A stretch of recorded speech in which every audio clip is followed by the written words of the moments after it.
Indian. We'll have to ask them.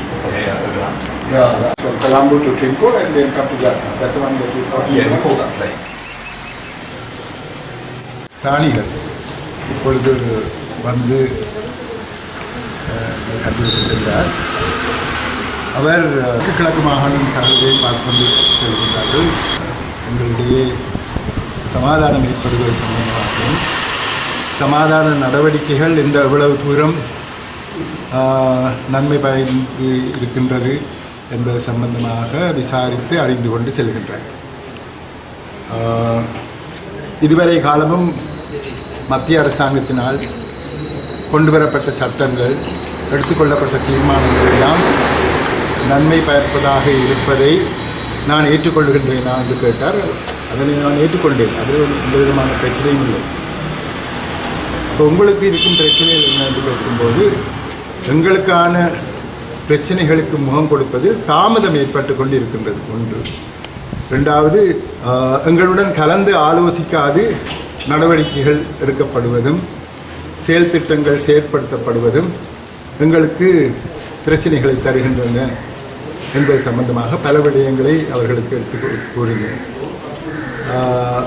அடுத்து, அரசியல் யாப்பு சம்பந்தமாக எவ்வாறான தீர்மானங்களை அல்லது மாற்றங்களை நீங்கள் எதிர்பார்க்கின்றீர்கள் என்று கேட்டார். எங்களுடைய முன்மொழிவுகளை நாங்கள் ஸ்பீக்கரிடம் சபாநாயகரிடம், பாராளுமன்ற சபாநாயகரிடம் கொடுத்திருக்கின்றோம் என்றும் எங்களுக்கு போதுமான அளவு சுயாட்சிக்கு உரிய நடவடிக்கைகளை எடுக்க வேண்டும் என்று குறிப்பிட்டேன். வடக்கு கிழக்கு மாகாண மக்களையும் மற்ற மக்களையும் எடுத்து பார்த்தால் எங்களுக்குள் இருக்கும் வேற்றுமைகள், வித்தியாசங்கள் பலவிதத்திலும் இருக்கின்றது. மொழி வாரியாக, எங்களுடைய மத வாரியாக, இடவாரியாக, கலாச்சார பண்பாட்டு வாரியாக, இப்படி பலவிதமான வேற்றுமைகள் இருக்கும்போது எங்களுடைய பின் புலத்தை அண்டி அதற்கு ஏற்றவாறு நாங்கள் நடவடிக்கைகளை எடுக்கவும் எங்களுடைய பொருளாதார விருத்தியை நாங்கள் கொண்டு நடத்தவும் எங்களுக்கு இடமளிக்கப்பட வேண்டும். அதிலே மத்திய அரசாங்கத்தினுடைய உள்ளீடு குறைவாக இருக்க வேண்டும் என்பதை பற்றி அவருக்கு எடுத்துரைத்தேன். அவர் அதை ஏற்றுக்கொண்டார் என்று தான் நம்புகின்றேன்.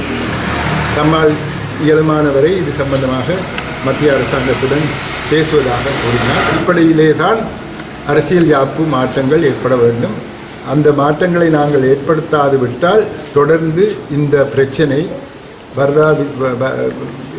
வருங்காலத்திலும் இடம்பெறும் என்ற படியால் ஒரு நிதானமான, பல காலத்துக்கு நின்று பிடிக்கக்கூடிய ஒரு தீர்வை நாங்கள் பெற வழியமைக்க வேண்டும் என்று கூறினோம். திருமணத்துக்காக வந்த ஒருவர் கொடிகாமம் போலீஸில் அவரை கைது செய்து அவரை அடித்து துன்புறுத்தி ஆஸ்பத்திரியிலே இருப்பது சம்பந்தமான முழு விவரங்களையும் அவருக்கு நான் தெரியப்படுத்தியிருந்தேன். கடிதம் அனுப்பிவிட்டேன் நேற்றே. இன்று அதை பற்றி கூறியிருந்தேன். அவருக்கு இன்னும் அதை பற்றி தெரியாதுன்னு சொன்னார். ஆனால் முன்னர் வவுனியாவில் ஒருவரை கைது செய்து சென்றது சம்பந்தமாக தனக்கு தெரியும் என்று சொன்னார். அது சம்பந்தமாக தாங்கள் உரிய நடவடிக்கைகள் எடுத்துக்கொண்டிருப்பதாக கூறினார். அவருக்கு எதிராக ஒரு நம்பிக்கையில்லா தீர்மானம் கொண்டு வருவதற்கு இருந்தது உண்மை. ஆனால் தற்போது அது கைவிடப்பட்டதாக கேள்விப்படுகின்றேன். எனக்கும் சரியாக தெரியாது. ஏனென்றால் நான் கொழும்பில் இருக்கும்போது தான் திரு சம்பந்தன் அவர்கள் இங்கு வந்திருந்தார். இது சம்பந்தமாக அவரோடு எனக்கு பேச முடியாமல் போய்விட்டது. உண்மையிலே நான் திரு சம்பந்தனை கொழும்பில் காணலாம் என்று தான் நான் அங்கு போகும்போது நினைத்து கொண்டு போய் சென்றிருந்தேன். அவர் இங்கு வந்திருந்தார். ஆனால் அவர் எங்களுடைய வடமாகாண சபைக்குள்ளே முரண்பாடுகள் இருக்கக்கூடாது என்ற கொள்கை உடையவர். அதை மிகவும் ஆணித்தரமாக எடுத்துரைத்திருக்கின்றார். அந்த அடிப்படையில் தான் நான் நினைக்கின்றேன் இப்பேற்பட்ட விடயங்களை அவர்கள் கைவிட்டுள்ளார்கள் என்று நம்புகின்றேன். ஆனால் அவர்கள் ஒன்றை மனதில் வைத்திருக்க வேண்டும். நான் சபையிலும் கூறியிருக்கின்றேன், அதற்கு வெளியிலும் கூறியிருக்கின்றேன். எவர் சம்பந்தமாக என்ன விதமான குற்றச்சாட்டுகள் இருந்தாலும் அதனை என்னிடம் அதற்குரிய நியாயமான சாட்சியங்களுடன் எடுத்து சொல்லுங்கள், நான் அதற்குரிய உடன் நடவடிக்கை எடுப்பேன் என்று.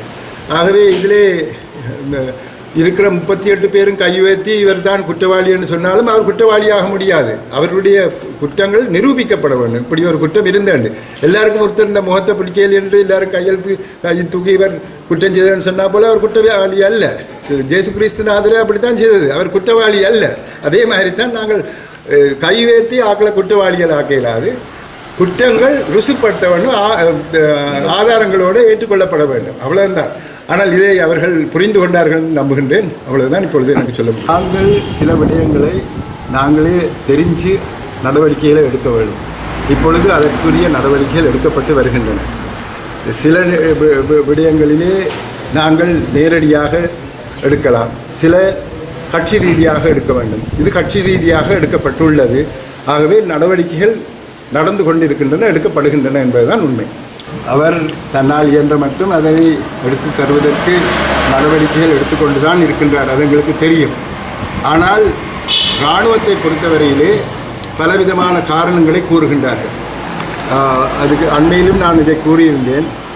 மைலிட்டியை தர முடியாததுக்கு காரணம் ஏதோ முன்னர் இந்த ஸ்னைப்பர் ஊடாக அதில் 1996 ஏதோ ஒன்று போக அதை சுட்டு வீழ்த்தினாங்க. இது ஒரு காரணமா? இது ஒரு காரணமே இல்லை. ஆகவே நல்ல காரணங்கள் எதுவும் இல்லாத இந்த நிலையிலே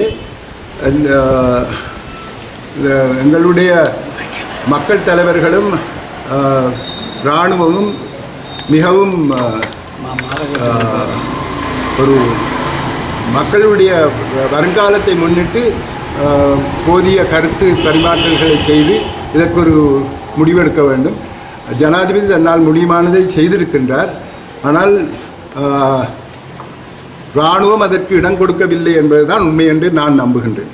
நாங்கள் 6 மாதத்தில் நடக்கும் என்று நினைத்தோம், நடக்க இல்லை. ஆகவே மக்கள் தங்களுடைய மனோநிலையை எடுத்து காட்ட வேண்டிய அவசியம் இருக்கின்றது. இதிலே பல விதமான சிக்கல்கள் இருக்கின்றது. எல்லோரும் சேர்ந்து ஒரு முடிவை எடுக்க வேண்டிய அவசியம் இப்பொழுது ஏற்பட்டது.